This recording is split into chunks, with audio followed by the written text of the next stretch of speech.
श्रीमद्देवी भागवत सुधा सागर पंचम स्कंद में 22वां अध्याय। मैं भक्तगणों आज आपको भिन्न भिन्न ग्रहों की स्थिति और गति के वर्णन के बारे में बताऊंगा। आप ध्यानपूर्वक सुनिए।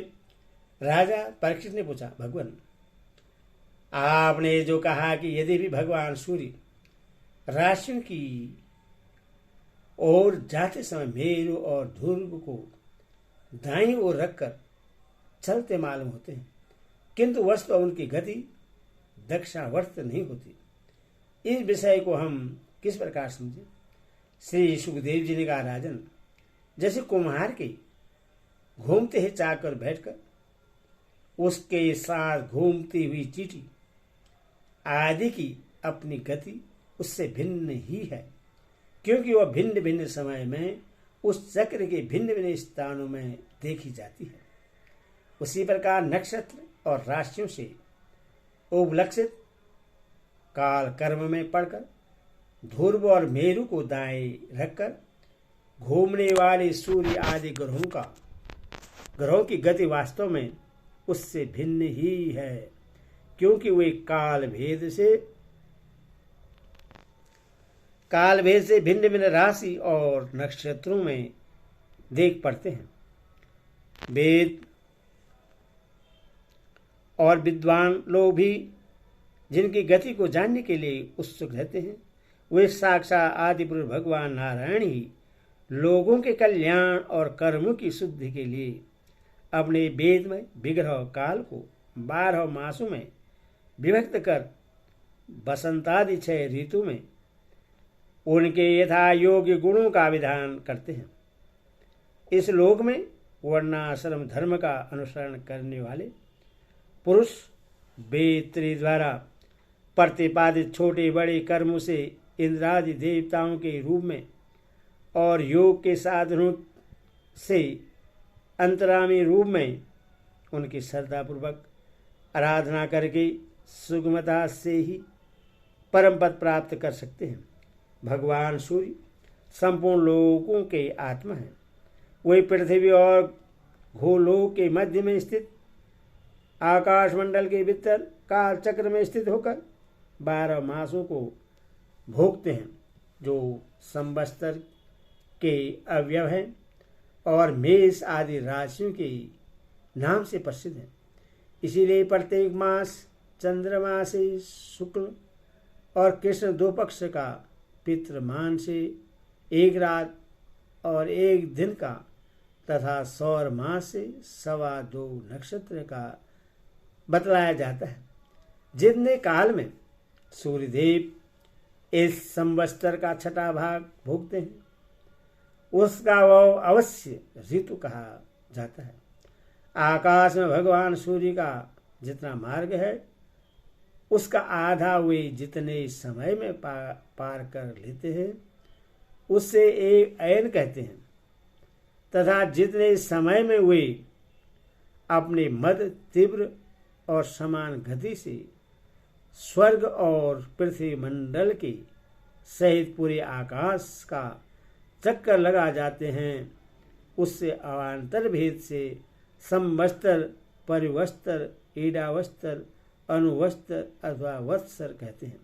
इसी प्रकार सूर्य की किरणों से 1,00,000 योजन ऊपर चंद्रमा है। उसकी चाल बहुत तेज है, इसीलिए वह सभी नक्षत्रों से आगे रहता है। यह सूर्य के 1 वर्ष के मार्ग को 1 मास में, 1 मास के मार्ग को 2.25 दिनों में और 1 पक्ष के मार्ग को 1 ही दिन में तय कर लेता है। यह कृष्ण पक्ष में क्षीण होती हुई कलाओं से पितृगण की और शुक्ल पक्ष में बढ़ती हुई कलाओं से देवताओं के दिन रात का विभाग करता है, तथा 30 मुहूर्तों में 1 नक्षत्र को पार करता है। अन्नमय और अमृतमय होने के कारण यही समस्त जीवों का प्राण और जीवन है। ये जो 16 कलाओं से युक्त मनोमय, अन्नमय, अमृतमय पुरुष स्वरूप भगवान चंद्रमा हैं, वही देवता, पितर, मनुष्य, भूत, पशु, पक्षी, सरीसृप और वृक्षादि समस्त प्राणियों के प्राणों का पोषण करते हैं। इसीलिए इन्हें सरमई का कहते हैं। चंद्रमा से 3 लाख योजन ऊपर अभिजित के सहित 28 नक्षत्र हैं। भगवान ने इन्हें काल का कर्म में नियुक्त कर रखा है, अथवा ये मेरु की दाईं ओर रखकर घूमते रहते हैं। इनसे 2 लाख योजनों पर शुक्र दिखाई देता है। यह सूर्य की शीघ्र मंद और समान गतियों के अनुसार उन्हीं के समान कभी आगे कभी पीछे और कभी साथ साथ रहकर चलता है। यह वर्षा कराने वाला ग्रह है, इसीलिए लोगों को प्रायः सर्वदा ही अनुकूल रहता है। इसकी गति से ऐसा अनुमान होता है कि यह वर्षा रोकने वाले ग्रहों को शांत कर देता है। शुक्र की गति के साथ साथ बुध की भी व्याख्या हो गई। शुक्र के अनुसार ही बुध की गति भी समझ लेनी चाहिए।